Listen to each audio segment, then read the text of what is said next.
She was more like a beauty queen from a movie scene. I said, don't mind, but what do you mean? I am the one. She said, I am the one. She told me her name was Billie Jean, and she caused the scene.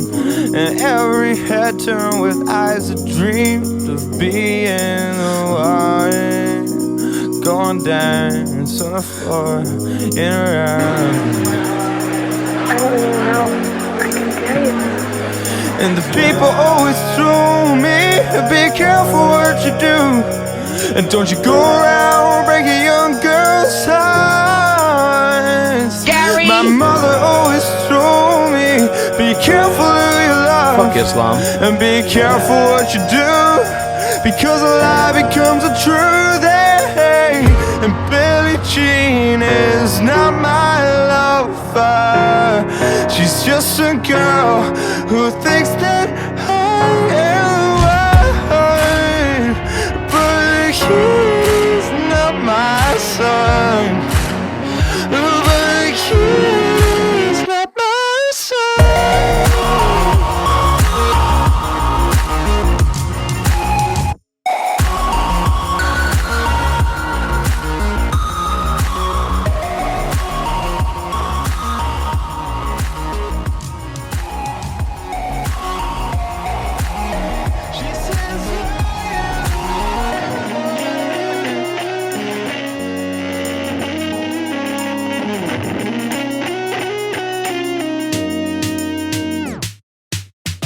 For 40 days and for 40 nights, was on her side. But who can stand when she's in demand? Her schemes and plans. So take my strong advice. Don't think twice. She told me, baby, we danced till 3. And she looked at me and showed me a photo. My baby cried. Exactly. There is no God. I think we're all pretty clear on that. And seeing as it's the year 2016, I think it's safe to say we can move along. At least amongst ourselves. I mean, it is no more stimulating than us getting together and talking about how we can tie our shoes. And every day we come together and we pat each other on the back and say, can you tie your shoes today? Yep, still can. Hey, did you hear about that guy that can't tie his shoes? Yep, he's a total mongoloid. We all know that. But there's many forms of stupid, and I'm looking forward to embracing the opportunity to expose every one of them. Now, I am coming off a 2-week ban from YouTube in which I was restricted from uploading any videos. Why? Well, it's very simple. There are 2 reasons. One, I named a video Creationist Cat's Home Address, and somebody who doesn't like me didn't like that title, and they thought that I exposed Vadim Newquist's home address, which I did not, but you know, c'est la vie. Vive la liberté. You know, that's how it goes on the internet. And speaking of Vive la France, the other reason I got a strike was yet another community standards issue, and it was from Steve Shives, because I exposed his pubic hair after let's make it clear, he exposed his pubic hair online and then uploaded it to a dating site. I then showed that. I mean, he should really be thanking me for getting his pubes out to more eyeballs. Instead, I got another vindictive strike. So that's how it works here on the internet and on YouTube. It's really just that easy to get strikes. Now, seeing that I have 2 strikes, and seeing that I love you all very dearly, and hashtag not all, but you get the gist, if you want to continue following/stalking me, I suggest you subscribe to my first channel, because that is where I will be going if and when this channel is deleted. Because if I get a 3rd strike, you people are not going to be notified. It'll just be gone. And so I'm telling you now, if you want to continue seeing my videos, they will then be posted on my first channel called Atheism-is-Unstoppable. Here's the link. Now I will give you a few seconds right now to click that link and sub that channel. Ready, go.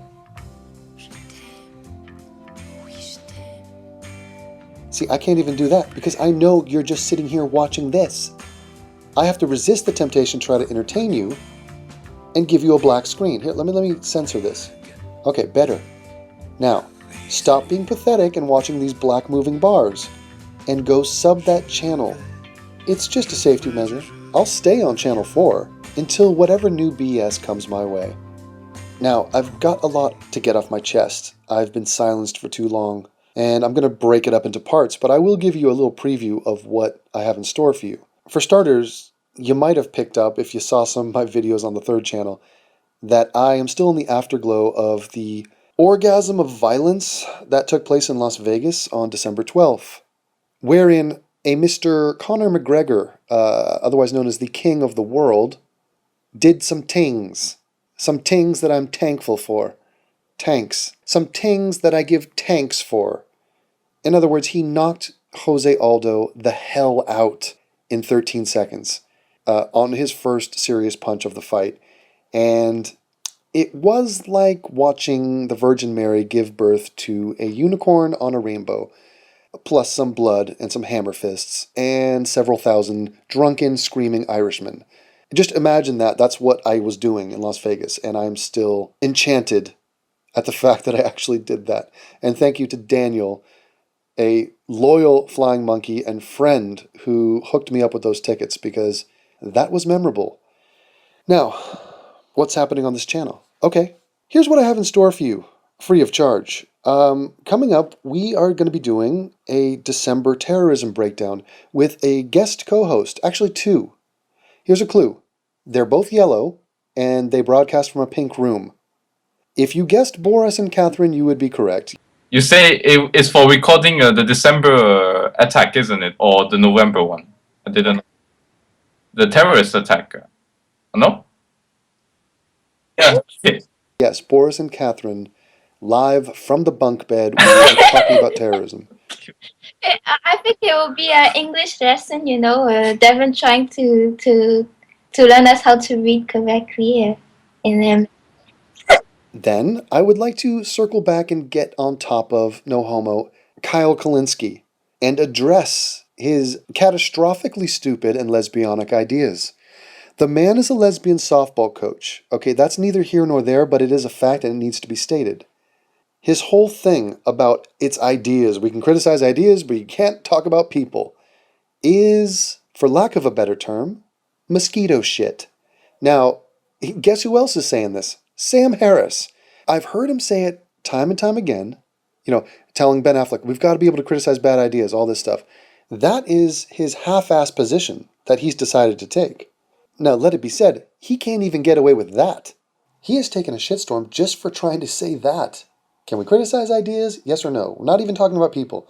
So that needs to be addressed and ferreted out, because it's really an unbelievably weak position. And anybody who attempts to take that should be scolded, and then slapped, and then beaten with a belt. Not metaphorically, literally beaten with a belt. Just kidding. Next, we have a new adversary for me. I've faced many. There are many that come out of the woodwork. This one is a bit different. Why? 'Cause he's 14, and he has a wispy mustache. He is a fan of The Amazing Atheist, and he is challenging me to a physical fight. He's got some stupid-ass ideas that I am happy to stomp on as if I'm making wine from grapes. That will be happening. You will not believe the way he pronounces Palestinians. My cheeks are in pain because of the laughter engendered by his pronunciation of Palestinians. This guy could not pronounce Palestinians if you had a gun to his head. Or better yet, a rock. Then we have 2 new Atheist Reacts videos that I've been procrastinating doing forever, but I actually will eventually do it now. We got some good atheists giving their reactions, hence the title. I hand-selected a couple of ridiculous videos from Christians and from Fox News, and I assembled a team of willing atheists to give their reaction. So that should be quite fun to cobble together the highlights of that. Next, I need to get back to the 13-year-old, former Muslim and quasi-atheist, this cute kid, who made a video, asked me some questions. I said I'd get back to him, I never did, so it's time for me to actually do that. Then, of course, the Young Turks have been churning out the typical regressive nonsense. The holiday season did not stop them. If anything, they've turned up the volume. Their dislikes are on the rise. Their relevancy is diminishing. And basically, the battle of ideas is being won by me and people like me. In other words, people who are right. Sane, appropriately calibrated to understand the events we see around us. People who are on the right side of history. Those people. So if you come for the music and the mashups, please stay to watch me decimate Cenk Uygur and Big Nose Anna Kasparian and all those regressive weaklings over at the Young Turks. Then I will be doing a massive video about my thoughts, my personal thoughts on Conor McGregor, how I came to know him, the details of his rise to prominence and eventual glory, and just everything I love about the guy. I've downloaded hundreds of clips, and I really look forward to breaking that down in excessive detail. Obviously, that's not going to be on this channel because I can only do 15-minute videos, but I will link to Vimeo or to Channel 3 or something like that. Then, we got a hangout with a man who stands up when pissing, even when he is in audible range of his wife and children. It is horrific, it is traumatizing. Yes, he will not stop. He's also a chronic smoker. His name is Anthony. He is going to be bringing on an assortment of random people from the internet who want to talk to me or yell at me or both. That should be fun. Also, I have asked Yasmina if she would do a Skype with me, which I will record, in which we will go over the Facebook post of her seductive fuck Islam ass dance and react to the comments from the Muslims that were left for her. The comments are absurd. It is pure entertainment reading them, and I just want to ask her what she thinks about them. So I will be interviewing her and her ass. We will put the mic to her ass, and I will present several questions to it. I'm not sure how that conversation will go. There could be some dead air. But really, in the end, less is more, and sometimes silence is golden. So we will explore that as well. Then, I found a black supremacist who made a ridiculous video, and he gave a pronunciation of penal codes, which I'm still flabbergasted by. And he said it multiple times.